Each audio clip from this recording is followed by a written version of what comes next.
तो सुबह सुबह उठ करके मैं कर लेती हूँ घर का सारा छोटा मोटा काम, और काम करने के बाद मैं आ जाती हूँ स्नान करने के बाद मैं बनाने के लिए बैठ जाती हूँ खाना।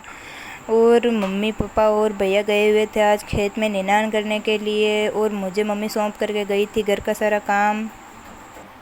और अपने मम्मी के आदेश का पालन करते हुए मैं 11 बजे तक सारा काम कंप्लीट कर लेती हूँ। और खाना बनाने के बाद सबसे ज़रूरी चीज़ है वो है छाछ, तो मैं बना लेती हूँ सबके लिए छाछ, और उसके बाद मैं बैठ जाती हूँ खाना खाने के लिए।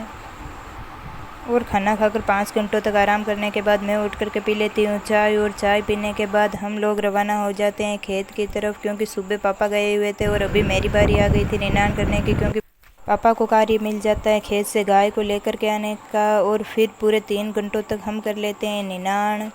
और तभी मेरी नज़र चली जाती है इस कंकेड़ों की बेल पर, तो थोड़े से कंकेड़े लेकर के आ जाती हूँ सुबह की सब्ज़ी बनाने के लिए। और उसके बाद हम लोग रवाना हो जाते हैं वापस अपने घर की तरफ। इस छोटे से वीडियो के चक्कर में मुझसे हो जाती है बहुत ही बड़ी गड़बड़, क्योंकि थोड़ी देर चाय को छोड़ करके मैं बाहर क्या जाती हूँ, चाय खुद ब खुद बाहर निकल करके मुझे ढूंढने के लिए आ जाती है।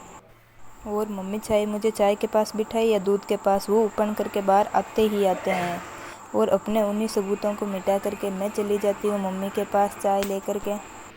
फिर भले ही चाय थोड़ी सी कम मिली हो, पर वाकई चाय बहुत ही टेस्टी बनी थी, बस इसीलिए हम सब लोग बाहर बैठ करके बातें करते करते पीने लग जाते हैं चाय। और आज के इसी ब्लॉग को मैं यहीं पर पूरा करती हूँ।